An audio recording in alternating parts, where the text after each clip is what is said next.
പക്ഷേ തിരഞ്ഞെടുപ്പ് റിസൾട്ട് ഇപ്പോഴും വന്ന് ഏതാണ്ട് കഴിഞ്ഞിരിക്കുകയാണ്. ചേലക്കര കഴിഞ്ഞ പാർലമെൻറ്റ് തിരഞ്ഞെടുപ്പുമായിട്ട് തട്ടിച്ച് നോക്കുമ്പോൾ 5000 വോട്ടിൻ്റെ ഭൂരിപക്ഷമായിരുന്നു രാധാകൃഷ്ണന് ഉണ്ടായിരുന്നത്.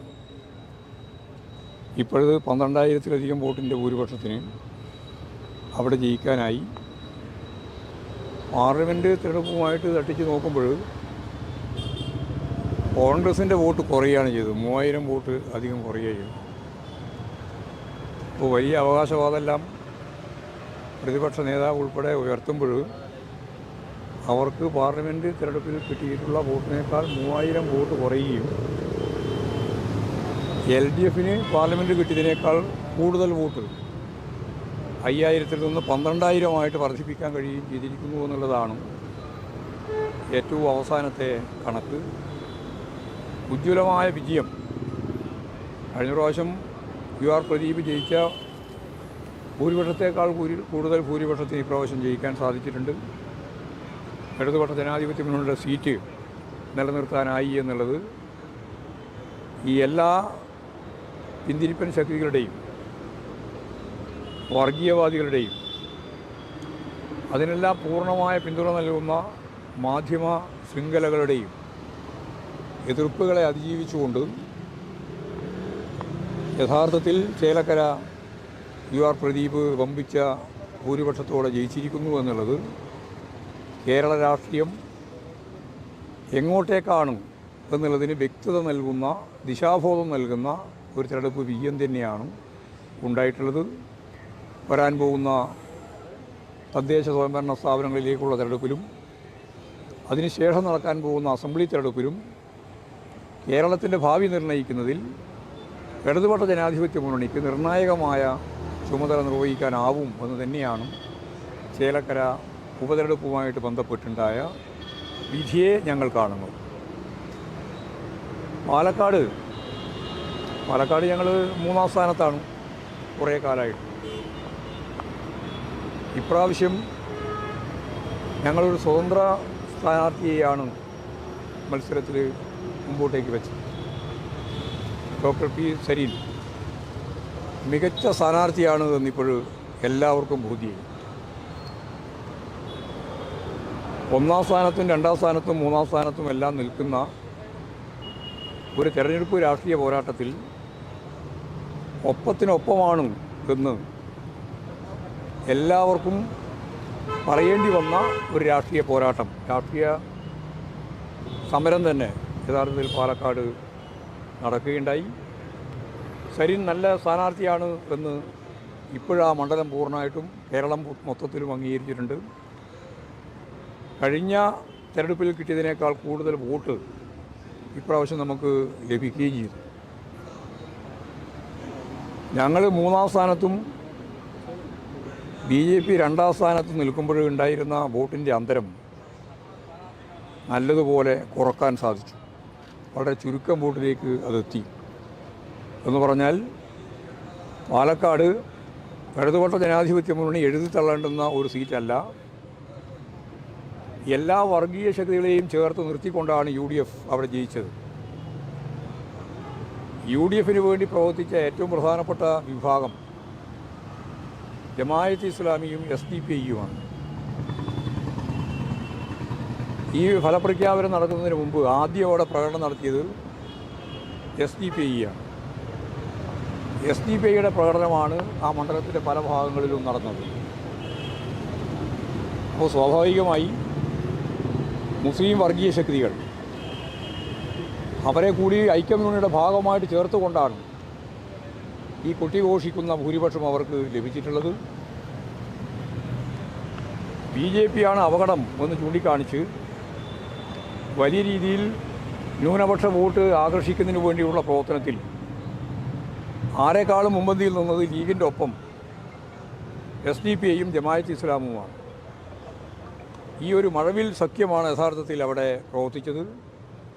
ഭൂരിപക്ഷ വർഗീയതയും ന്യൂനപക്ഷ വർഗീയതയും ഇടതുപക്ഷമാണ് ഒന്നാമത്തെ ശത്രു എന്ന ധാരണയോടുകൂടി അവിടെ യോജിച്ച് പ്രവർത്തിച്ചു എന്ന് തന്നെയാണ് മുനിസിപ്പാലിറ്റിയുടെയും അതുപോലെ തന്നെ പുറത്തുമുള്ള മറ്റ് ഗ്രാമങ്ങളിലുമുള്ള വോട്ടിംഗ് പാറ്റേൺ നോക്കുമ്പോൾ മനസ്സിലാകുന്നത്, അപ്പോൾ യഥാർത്ഥത്തിൽ കോൺഗ്രസിൻ്റെ വിജയത്തിൻ്റെ പിന്നിൽ പ്രധാനമായിട്ടും SDPIക്കും ജമാഅത്തെ ഇസ്ലാമിനുമുള്ള പങ്ക് അവർ തന്നെ പ്രകടനം നടത്തി പ്രഖ്യാപിച്ചതുപോലെ കേരളത്തിലെ മുഴുവൻ ജനങ്ങളും മനസ്സിലാക്കുന്നുണ്ട്, കാണുന്നുണ്ട് എന്ന കാര്യം പ്രതിപക്ഷ നേതാവ് ഉൾപ്പെടെ മനസ്സിലാക്കുന്നത് നല്ലതാണ് എന്നാണ് എനിക്ക് പറയാനുള്ളത്. അവരുടെ എല്ലാം പിന്തുണയോടുകൂടി നടത്തിയിട്ടുള്ള ഈ പ്രവർത്തനം ഞാൻ നേരത്തെ പറഞ്ഞ പോലെ ഒരു മഴവിൽ സഖ്യം പോലെ എല്ലാ വർഗീയ ശക്തികളെയും, ഭൂരിപക്ഷ വർഗീയതയെയും ന്യൂനപക്ഷ വർഗീയതയെയും എല്ലാം ചേർത്തുകൊണ്ട് നടത്തിയിട്ടുള്ള പ്രവർത്തനത്തിൻ്റെ വിജയമായിട്ട് വേണം ഇതിനെ കണക്കാക്കാൻ. അല്ലാതെ UDFൻ്റെ മാത്രം വിജയമായിട്ട് ഇതിനെ കണക്കാക്കാൻ സാധിക്കുന്നതല്ല. SDPIയും ജമാഅത്തെ ഇസ്ലാമും ഒരു സഖ്യകക്ഷിയായിട്ട് മാറിയിട്ടുള്ള കാര്യം അതിപ്പോൾ എവിടെയും കണക്ക് കൂട്ടുന്നില്ല. വോട്ടിൻ്റെ എല്ലാം കണക്ക് പറയുമ്പോൾ UDFൻ്റെയും അതുപോലെ തന്നെ BJPയുടെയും LDFൻ്റെയും കണക്കാണ് പറയുന്നത്. പക്ഷേ അതിൻ്റെ ഒപ്പം ചേർന്ന ഈ വിഭാഗത്തിൻ്റെ കണക്ക് അവർ പറയുന്നില്ല. അത് മറച്ചു വെച്ചുകൊണ്ടാണ് ഈ ഭൂരിപക്ഷമെല്ലാം പറഞ്ഞുകൊണ്ടിരിക്കുന്നത് എന്നുള്ളതാണ് പറയാനുള്ളത്. വയനാട് നല്ല രീതിയിലുള്ള വിജയം തന്നെയാണ് സ്വാഭാവികമായിട്ടും ഉണ്ടാവുക UDFന് എന്ന് നമുക്ക് അറിയാം. അത് കഴിഞ്ഞ പ്രാവശ്യത്തെ പോലെ തന്നെ ഇപ്രാവശ്യവും അത് ആവർത്തിച്ചിരിക്കുന്നു എന്ന് മാത്രമേ അത് സംബന്ധിച്ച് പറയാനുള്ളൂ. ഏതായാലും കേരളത്തിലെ ഇടതുപക്ഷ ജനാധിപത്യ മുന്നണി ഗവൺമെൻറ്റിനെതിരായ വിധിയെഴുത്താവുമോ എന്നൊക്കെ ചോദിച്ചിരുന്നു. അന്ന് തന്നെ പറഞ്ഞതാണ്, കേരളത്തെ സംബന്ധിച്ചിടത്തോളം ഒരു മണ്ഡലത്തിൽ ഞങ്ങൾ ജയിച്ചതാണ്, മറ്റൊരു മണ്ഡലത്തിൽ ഞങ്ങൾ 3-ാം സ്ഥാനത്താണ്, പാർലമെൻറ്റ് നിയോജക മണ്ഡലത്തിൽ വളരെ വളരെ പിന്നിലുമാണ്. ആ ഒരു സ്ഥിതി അല്ല, അതിനേക്കാളും കൂടുതൽ മെച്ചപ്പെടുന്ന ഒരവസ്ഥയിലേക്കാണ് കാര്യങ്ങൾ നീങ്ങുക എന്ന് ഞങ്ങൾ പറഞ്ഞിരുന്നു. ആ പറഞ്ഞതാണ് ശരി. ഒരു ഗവൺമെൻറ് വിരുദ്ധ വികാരവും ഇതിൻ്റെ ഭാഗമായിട്ട് പ്രകടിപ്പിക്കപ്പെട്ടിട്ടില്ല. അങ്ങനെ പ്രകടിപ്പിക്കപ്പെട്ടിരുന്നുവെങ്കിൽ പാർലമെൻറ്റ് തിരഞ്ഞെടുപ്പിനേക്കാളും കൂടുതൽ വോട്ടിൻ്റെ ഭൂരിപക്ഷത്തിന് ജയിക്കാൻ ചേലക്കരയിൽ സാധിക്കുമായിരുന്നില്ല. അത് വളരെ ലളിതമായ ഒരു സത്യമാണ്. അന്നത്തേക്കാൾ കൂടുതൽ വോട്ടിൻ്റെ ഭൂരിപക്ഷത്തിന് ജയിക്കാൻ സാധിക്കുന്നു പറഞ്ഞാൽ പിന്നെ എന്ത് ഗവൺമെൻറ് വിരുദ്ധതയാണ്? അപ്പോൾ ഗവൺമെൻറ് വിരുദ്ധതയെ പറ്റി പറയുന്നത് യാതൊരു കാര്യമില്ല. അവർക്ക് UDFന് VD സതീശന് അങ്ങനെ പറയാൻ ആഗ്രഹമുണ്ട്. ആഗ്രഹം പ്രകടിപ്പിക്കുക മാത്രമേ ഉള്ളൂ. അതാണ് അത് സംബന്ധിച്ച് പറയാനുള്ളത്. ഈ തെരഞ്ഞെടുപ്പ് ഫലം സർക്കാർ വിരുദ്ധത പ്രകടനമാക്കുന്ന ഒരു തെരഞ്ഞെടുപ്പാകുന്ന അതെ, ആയില്ലല്ലോ. സർക്കാർ വിരുദ്ധത പ്രകടിപ്പിക്കുന്ന എന്തോ ആകുമെന്ന് പറഞ്ഞിട്ട് ആയില്ലല്ലോ. ആയില്ല എന്ന് വ്യക്തമായല്ലോ. ഞാനീ പറഞ്ഞതാണ് കാര്യം. ഇവർക്ക് ഈ ഭൂരിപക്ഷം കിട്ടിയെന്ന് പറയുന്നത് SDPയുടെയും ജമാഅത്തെ ഇസ്ലാമിൻ്റെയും വോട്ടൊപ്പം കൂട്ടണം. അതെന്തേ നിങ്ങൾ കൂട്ടാതെ? നിങ്ങൾ ആരെങ്കിലും ചോദിക്കുന്നുണ്ടോ എന്തേ നിങ്ങളിത് കൂട്ടാതെന്നു? SDPക്കാരൻ്റെയും അതുപോലെ തന്നെ ജമാഅത്തെ ഇസ്ലാമിൻ്റെയും പ്രകടനം നടന്നല്ലോ അവിടെ.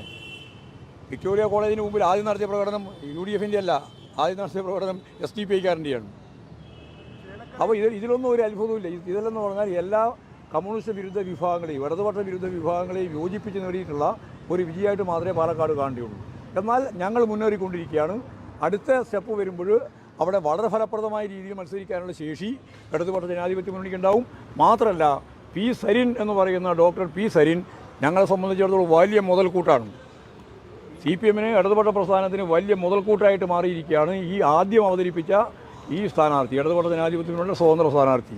ആ സ്വതന്ത്ര സ്ഥാനാർത്ഥിയെ തന്നെ അതിശക്തിയായ രീതിയിലുള്ള രാഷ്ട്രീയ പോരാട്ടത്തിൻ്റെ മുൻപന്തിയിൽ നിർത്തി മുമ്പോട്ടേക്ക് പോകാൻ തന്നെയാണ് ഞങ്ങൾ ശ്രമിക്കുക. ഒരു തരത്തിലുള്ള വേറെ എന്തെങ്കിലും പ്രശ്നം അങ്ങനെയാണല്ലോ പലരും വിചാരിക്കുന്നത് ഇലക്ഷൻ കഴിയുമ്പോൾ എന്തൊക്കെ ആയി പോകുന്നുള്ളതല്ല. എല്ലാം കൂടെ ഒരു തെറ്റിദ്ധാരണയും വേണ്ട. ഇടതുപക്ഷം ശക്തിയായിട്ട് ഒപ്പം നിർത്തി പോകാനാണ് ശ്രമിക്കുന്നത്. അത് അന്ന് മത്സരം വളരെ വളരെ ദുർബലമായിരുന്നല്ലോ. അത് രാധാകൃഷ്ണനാണല്ലോ സ്ഥാനാർത്ഥിയായിട്ട് മത്സരിച്ചുകൊണ്ടിരുന്നത്. അതുകൊണ്ടാണ് ആ ചരിത്രത്തിലില്ലാതെ ഭൂരിപക്ഷം മാത്രം നോക്കിയിട്ട് കാര്യമില്ല. അത് ഞാൻ നേരത്തെ പറഞ്ഞ പോലെയാണ്. ഭൂരിപക്ഷം കഴിഞ്ഞ പ്രാവശ്യം പ്രദീപിന് കിട്ടിയ ഭൂരിപക്ഷം 10,000 കുറവാണ്, 10,000-അടുത്താണ്. അതിനേക്കാളും കൂടുതൽ ഭൂരിപക്ഷം കിട്ടി. പാർലമെൻറ്റ് തെരഞ്ഞെടുപ്പ് കിട്ടിയത് 5,000-ൻ്റെ ഭൂരിപക്ഷമാണ്. അതും രാധാകൃഷ്ണൻ തന്നെയാണ്.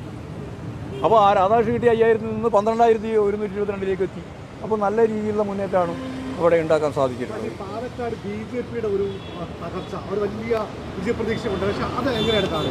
BJPയുടെ വോട്ട് യഥാർത്ഥത്തിൽ എന്താ ചെയ്തത് എന്നുള്ളത് സൂക്ഷ്മ പരിശോധന നിങ്ങളാണ് നടത്തേണ്ടത്. ഞാൻ നേരത്തെ പറയുമ്പോൾ ഒരു പദം ഉപയോഗിച്ചിരുന്നു, അത് നിങ്ങൾ ശ്രദ്ധിച്ചില്ല. അതിങ്ങനെയാണ്: ഭൂരിപക്ഷ വർഗീയതയുടെയും ന്യൂനപക്ഷ വർഗീയതയുടെയും പിന്തുണയോടുകൂടിയാണ് യഥാർത്ഥത്തിൽ അവിടെ ഈ ഭൂരിപക്ഷം ഉണ്ടാക്കാൻ അവർക്ക് സാധിച്ചത്. ഇല്ലെങ്കിൽ അവർക്ക് ജയിക്കാൻ തന്നെ സാധിക്കില്ല. BJP ആണെങ്കിൽ BJP നല്ല പോലെ BJPയുടെ വോട്ട് നല്ലതുപോലെ കുറഞ്ഞു. ആ വോട്ട് അതിന് ഗുണഭോക്താവ് ആരാണ് എന്ന് സൂക്ഷ്മമായിട്ട് പരിശോധിച്ച് നോക്കും. ഞാനിപ്പോഴും ഒരു ആരോപണം ഉന്നയിക്കുന്നൊന്നുമില്ല. നിങ്ങൾ പരിശോധിച്ച് നോക്കിയാൽ മതി.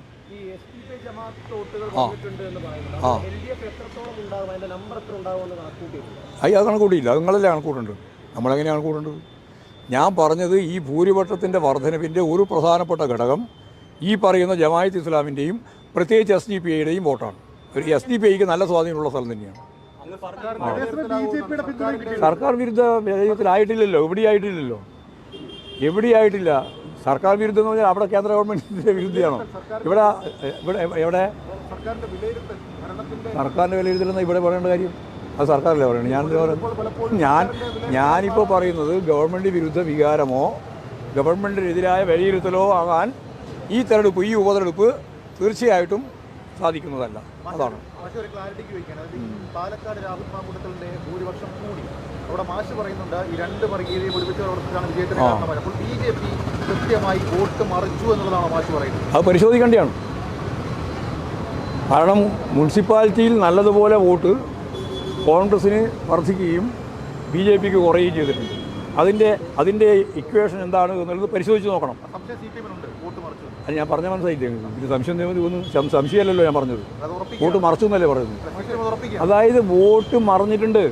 അത് എന്ത് രാഷ്ട്രീയ പശ്ചാത്തലത്തിലാണെന്ന് ഞാനിപ്പോൾ പറയുന്നില്ല. അതെങ്ങനെയാണെന്നുള്ളത് പറയാൻ സാധിക്കുന്നതല്ല. ഏതായാലും ഒരു കാര്യം വളരെ വ്യക്തമാണല്ലോ, മുനിസിപ്പാലിറ്റിയിൽ BJPയുടെ വോട്ട് നല്ലപോലെ കുറഞ്ഞു. ആ കുറഞ്ഞ വോട്ട് പരമാവധി കിട്ടിയതായിരിക്കുക. പിന്നെന്താ സംശയം? BJPയുടെ തകർച്ച എവിടെയായാലും ആഹ്ലാദകരമാണ്. അതിലെനിക്ക് യാതൊരു സംശയമില്ല. UDF, ജമാഅത്തെ ഇസ്ലാമിയെ, SDPIയെ, BJPയെ കൂടെ ചേർത്ത് കിട്ടുകയാണോ ഒരേപോലെ? ഞാൻ അങ്ങനെ പറഞ്ഞിട്ടില്ല. ഞാൻ പറഞ്ഞത് മാത്രം എടുത്താൽ മതി. ഭൂരിപക്ഷം ന്യൂനപക്ഷ വർഗീയത, ഇടതുപക്ഷ രാഷ്ട്രീയത്തിനെതിരായിട്ടുള്ള ഒരു യോജിപ്പ് അവിടെ കണ്ടെത്തിയിട്ടുണ്ട്. അവർ കാരണം രണ്ടാളും പറഞ്ഞുകൊണ്ടിരിക്കുന്നത് CPMഉം ഇടതുപക്ഷവുമാണ് ഞങ്ങളുടെ ഒന്നാമത്തെ ശത്രു എന്നാണ്. കോൺഗ്രസും അത് തന്നെയാണ് പറയുന്നത്, BJPയും അത് തന്നെയാണ് പറയുന്നത്. അതാണ് അതിൻ്റെ ഒരു ഐക്യധാരയുടെ അടിസ്ഥാനം. അത് സൈനിൻ്റെ വോട്ടൊന്നും കുറഞ്ഞില്ലല്ലോ. സൈനിൻ്റെ വോട്ട് കിട്ടിയല്ലോ, അതിലധികം കിട്ടൂലേ?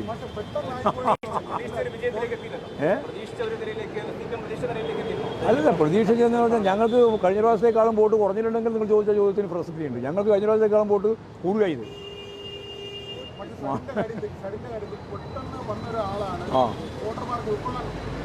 അങ്ങനെയുള്ള ഒരു പ്രശ്നം അവിടെ ഉണ്ടായിട്ടില്ല. അങ്ങനെയുള്ള ഒരാളെ സ്ഥാനാർത്ഥിയാക്കി നിർത്തിയതിൻ്റെ ഭാഗമായിട്ടുള്ള ഒരു പിന്നോക്കം പോക്കും പാലക്കാട് അസംബ്ലി നിയോജക മണ്ഡലത്തിൽ ഉണ്ടായിട്ടില്ല. നല്ല രീതിയിലുള്ള മുന്നോക്കം തന്നെയാണ് വന്നിട്ടുള്ളത് അവിടെ. അതാണ് ഞാൻ പറഞ്ഞത്, കഴിഞ്ഞ പ്രാവശ്യം മൂന്നാമത്തെ സ്ഥാനത്തേക്ക് പോകുമ്പോഴും ഞങ്ങളും BJPയും തമ്മിലുള്ള വ്യത്യാസം വളരെ കൂടുതലാണ്. 10,000 കണക്കിന് വോട്ടിൻ്റെയാണ്. ഇപ്പോൾ 3000 വോട്ടിൻ്റെ വ്യത്യാസമേ ഉള്ളൂ. എന്ന് പറഞ്ഞാൽ വളരെ വേഗം ഞങ്ങൾ അവിടെ മെയിൻ സ്ട്രീമിലേക്ക്, മത്സരരംഗത്തേക്ക് വരാൻ ശേഷിയുള്ള മുന്നണിയായിട്ട് മാറും. അപ്പോൾ ഞങ്ങൾ പരസ്പരം മത്സരിക്കും. പരസ്പരം മത്സരിച്ചാൽ അവിടെ ഇടതുപക്ഷ ജനാധിപത്യ മുന്നണിക്ക് അടുത്ത തെരഞ്ഞെടുപ്പ് ആകുമ്പോഴേക്ക് മത്സരിച്ച് ജയിക്കാനുള്ള സാധ്യതയുണ്ട്. അതാ കാര്യം. ഈ ലോക്സഭാ തെരഞ്ഞെടുപ്പ് കാലത്ത് വടകര പാലക്കാട് ഡീൽ ഉണ്ട് എന്നൊരു ആരോപണം ഉന്നയിച്ചിരുന്നു. ആ നിലപാട് ഇപ്പോഴും ഉണ്ടോ ഈ തെരഞ്ഞെടുപ്പ് ഫലത്തിന്റെ? അത് ആദ്യം മുതലേ പറഞ്ഞ കാര്യമാണല്ലോ ഉണ്ട്. അത് പല രീതിയിലാണ് വരിക. ഡീൽ എല്ലാ ഡീലും എങ്ങനെയാണെന്ന് ഇപ്പോൾ പറയാൻ സാധിക്കുന്നില്ല. അതായത് സന്ദർഭം നോക്കിയിട്ടില്ലേ അതിൻ്റെ ഫലപ്രദമായ ഇടപെടൽ എങ്ങനെ നടത്തിയെന്ന് മനസ്സിലാക്കുക. നോക്കാം നമുക്ക്. ഞങ്ങൾ ഈ മൂന്നും ജയിച്ചാലേ തൃപ്തിയാവുള്ളൂ.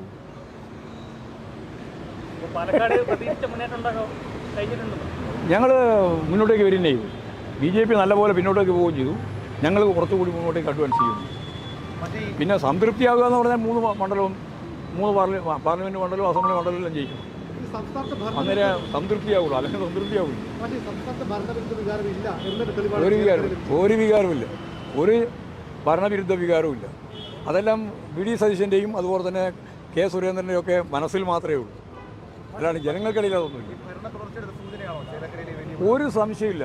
2ാം ടേമും കഴിഞ്ഞ് 3ാം ടേമിലേക്ക് ഇടതുപക്ഷ ജനാധിപത്യ മുന്നണി പോകുമെന്നുള്ളതിൻ്റെ കൃത്യമായ സൂചനയാണ്. അതിന് കോൺഗ്രസിൻ്റെ വോട്ട് കുറഞ്ഞു. ഞാൻ നേരത്തെ പറഞ്ഞില്ല, കോൺഗ്രസിൻ്റെ വോട്ട് അവിടെ കുറയുക ചെയ്തു. പാർലമെൻറ്റിൽ കിട്ടിയതിനേക്കാളും കൂടുതൽ 2,000-3,000 വോട്ട് അവിടെ കുറഞ്ഞിട്ടുണ്ട് കോൺഗ്രസ്. ഇപ്പോൾ കോൺഗ്രസിന് എന്തോ വലിയ വോട്ട് കിട്ടിയതാണല്ലോ ഇപ്പം VD സതീശൻ പറഞ്ഞത്. യഥാർത്ഥത്തിൽ കോൺഗ്രസിന് വോട്ട് കുറയുക ചെയ്തു ചേലക്കര. ശരി, അതെ, 2,569 വോട്ട് കുറഞ്ഞിട്ടുണ്ട്. അതിലേ